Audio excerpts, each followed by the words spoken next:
ओं शुभंकर्ये नमः। आदित्याय च सोमाय मंगलाय बुधाय च गुरुशुक्रः शनिभ्यश्च राहवे केतवे नमः।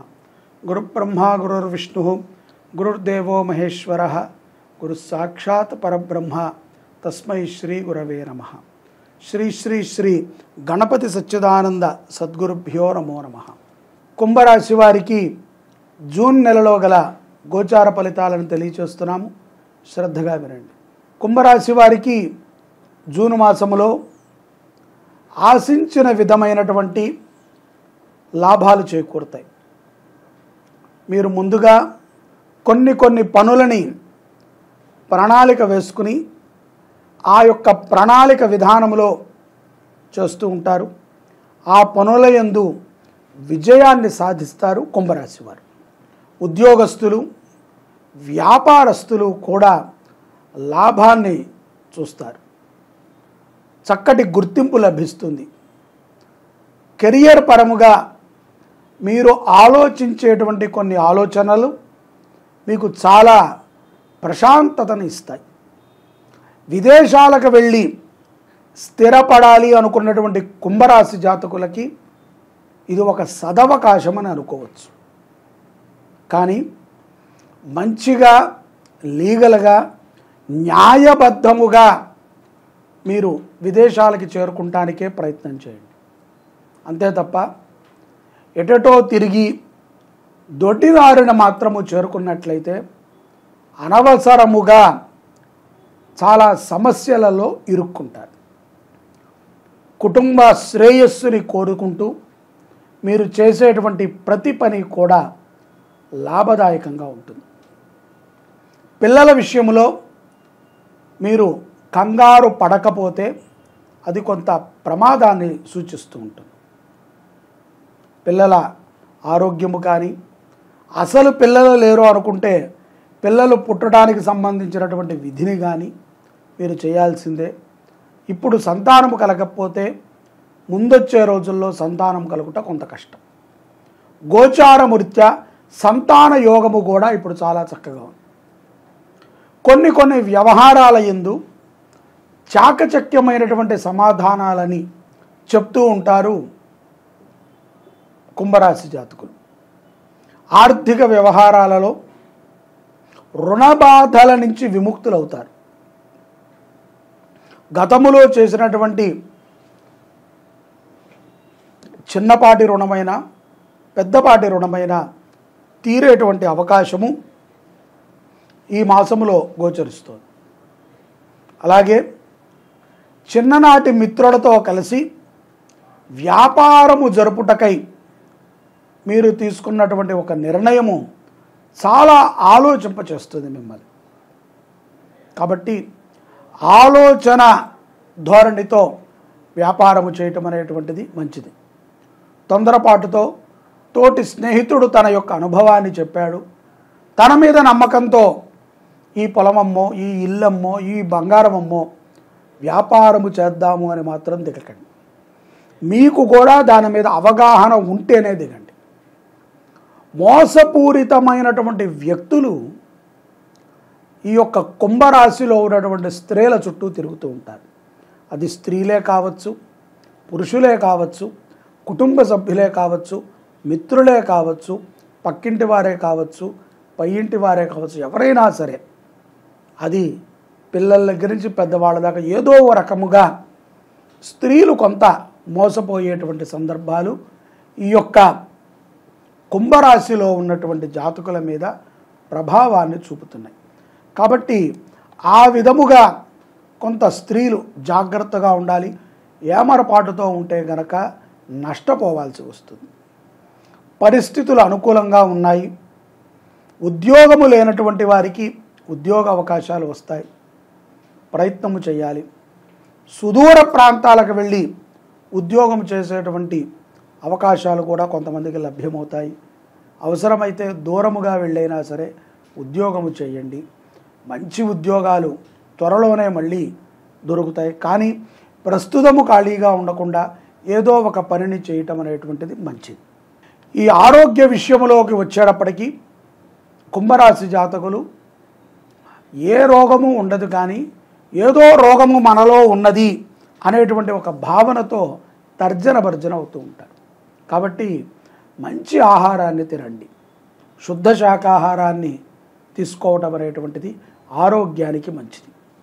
రాజకీయ విషయాల్లోకి వస్తే కుంభరాశిలో ఉన్నటువంటి రాజకీయ నాయకులు ఎంతో ఖర్చు పెట్టి ఉంటారు, ఎంతోమందిని తిట్టి ఉంటారు, కొట్టి కూడా ఉండుంటారు, ఎంతోమంది మీద తొక్కి ఉంటారు. ఎట్లాగైనా సరే ఈ పదవి కావాలని అదొక వ్యామోహం. పదవి అనేటువంటిది ఒక వ్యామోహం. ఆ వ్యామోహంలో ఉన్నటువంటి నాయకులు ఆశతో ఉన్నారు, ఆకలితో ఉన్నారు. వారికి తినడానికి వస్తువు ఉన్నా, పని చేయడానికి పని ఉన్నా అవన్నీ పక్కన పెట్టి ఈ కొత్తగా ఈ యొక్క సీట్ పదవి కోసం తాపత్రయపడుతున్నారు. అటువంటి వారికి కొంత చుక్కెదురయ్యేటువంటి అవకాశం అయితే ఉంది. జూన్ 7వ తారీఖు నుంచి జూలై 1వ తారీఖు వరకు అష్టాదశ శక్తిపీఠాలలో ప్రతి శక్తిపీఠములో కూడా మహాగణపతి అర్చన, రుద్రాభిషేకము, చండీ హోమాన్ని నిర్వహణ చేస్తున్నాం. ఆ వివరాలు కింద మీరు కాంటాక్ట్ చేస్తే కనుక చెప్తారు. ప్రతి ఒక్కరూ పాల్గొనండి. ఇది ఒక గొప్ప అవకాశం. ఈ జన్మకి ఇటువంటి అవకాశం మరలా మనెవరికీ రాదు. న్యాయబద్ధముగా, ధర్మబద్ధముగా ప్రజలు ఎంచుకున్నటువంటి వారు కుంభరాశిలో ఉండుంటే ప్రజలే ప్రోద్బలం చేసి అయ్యా మిమ్మల్ని నాయకుడిగా కూర్చోబెడతాం, మమ్మల్ని పరిపాలించండి అనేటువంటి నాయకులు కనుక మీరు అయ్యుంటే గెలుస్తారు. లేదు, ప్రజల్లోకి మీరే దూరి నేను నాయకుడిగా ఉంటాను అని ప్రచారం చేసుకుంటూ వాళ్ళందరికీ ఏవో పిచ్చి కబుర్లు చెప్పి అనవసరమైనటువంటివన్నీ అలవాటు చేసి మీ వెనకాల మీరు తిప్పించుకున్నట్లయితే కొంచెం కఠినంగా ఉన్నప్పటికీ మీరు అపజయ పాలవటం తథ్యం. కాబట్టి అటువంటి నాయకులకి విజయం ఉంటుంది, చెడు నాయకులకి అపజయం ఉంటుంది. విద్యార్థులకి అద్భుతమైనటువంటి అవకాశం, విదేశాలకు వెళ్ళి కూడా స్థిరపడేటువంటి సందర్భాలు కొన్ని గోచరిస్తున్నాయి. ఇంజనీరింగ్ ఇత్యాది, డాక్టర్, అలాగే కొన్ని వ్యవహారాల యందు ఇంజనీరింగ్, డాక్టర్ విద్యార్థులకి ఆనుకూలమైనటువంటి సమయం. ఈ యొక్క జూన్ మాసంలో ప్రథమార్థము ముగిసిన తర్వాత టోటల్గా ఈ యొక్క కుంభరాశి వారికి పరిస్థితులు అనుకూలంగానే ఉంటాయి. అవమానాన్ని కూడా కొంతమంది సన్మానం అనుకుంటూ ఉంటారు. అది వారి యొక్క బుద్ధి వికసత్వమా లేకపోతే వాళ్ళ యొక్క ఆలోచన ధోరణ అనేటువంటిది మనకు అర్థం కావాలి అంటే కొంత సమయం పడుతుంది. అయినప్పటికీ కుంభరాశి జాతకులకి ద్వితీయార్థములో కూడా కొన్ని కష్టములతో కూడుకున్నటువంటి సత్ఫలితాలు ఉన్నాయి. సాధన చెయ్యండి. ఏ విషయాన్నైనా సరే క్షుణ్ణంగా పరిశీలించి నిర్ణయం తీసుకోండి, తొందరపాటుతో వద్దు. అలాగే కుంభరాశిలో ఉన్నటువంటి వారికి శని ప్రభావం కూడా ఉంటుంది కాబట్టి ప్రతిదీ చాతకాని వాడిలాగా నాకు శని ఇదే చేశాడు, ఆ శని భగవంతుడు ఇంతే అని చెప్పి ఆయన్ని నిందించకండి. మహాపాతకం. ఈ సమయంలో జరిగే ప్రతిదీ కూడా ఒక అనుభవం లాంటిది. మనము చాలామందికి మాటలు ఇస్తున్నాం, దేవుడికి మాట ఇస్తున్నాం, తల్లిదండ్రులకి మాట ఇస్తున్నాం, పిల్లలకి మాట ఇస్తున్నాం, గ్రామదేవతకి మాట ఇస్తున్నాం, ఇంటి దేవుడికి మాట ఇస్తున్నాం. ఇంతమందికి మాట ఇచ్చి మాట మీద నిలబడట్లేదు. ఎప్పుడూ ఏదో ఒకటి చెప్తున్నాం. అన్నదానం చేస్తామని ఒక దగ్గర అంటాం, మనకు కుదరదు. సర్లే ఊళ్ళో బియ్యం బస్తా ఇచ్చాం, ఈ అన్నదానం అయిపోయిందిలే అంటాం. అంటే నీకు ఎడమ చేతి చిటికెన వేలు దురద వస్తే కుడి చేతి చిటికెన వేలు గోక్కుంటే దురద తీరుతుందా? ఎక్కడ మొక్కు అక్కడే తీర్చాలి. ముఖ్యంగా కుంభరాశి జాతకులు మీ ఇంటి పక్కన ఉన్నటువంటి దేవాలయాలను అభివృద్ధి చేయండి. మీ బుద్ధి ఏదైనా ఉంది అంటే, మీ ఆలోచన ఏదైనా ఉంది అంటే మంచి చేయటానికి దానిని ఒక మంచి మీద ఉపయోగించండి. గోశాలను వృద్ధి చేయండి. ఊళ్ళో ఉన్నటువంటి తరగతి పాఠశాలలని వృద్ధి చేయండి. ఊళ్ళో ఉన్నటువంటి గుళ్ళని అభివృద్ధి చేయండి. అహంకారంతో కాదు, నలుగురిని కలుపుకుని చేయండి. ఇలా చేయటం ద్వారా సత్ఫలితాలను పొందుతారు. అలాగే ఈ యొక్క కుంభరాశి జాతకులు తప్పనిసరిగా ప్రతి శనివారము కూడా ఆవుకి ఉలవలు నానబెట్టి ఉడకబెట్టి చల్లారిన తర్వాత 2 చిటికళ్ళు ఉప్పు వేసి బాగా కలిపి తినిపించండి. ఒక గుప్పెడు లేదా 2 గుప్పెట్లు అంతే తప్ప కిలోంపావు ఆవుకు తినిపిస్తే అది అరగదు. పచ్చి గడ్డిని ఆవుకి సమర్పణ చేయండి, గోసేవ చేయండి. మీ బాధలు ఏమున్నాయో గోవు దగ్గర మౌనంగా చెప్పండి. గోవు తప్పనిసరిగా మీ మనసులో బాధని విని మీకు తీరుస్తుంది. గోసేవ చేయండి, గోవుని రక్షించుకోండి, సుఖముగా ఉండండి. కుంభరాశి వారు సర్వే జనాః సుఖినో భవంతు. శ్రీ శుభంకర్యై నమః. అందరికీ ఒక మంచి శుభవార్త.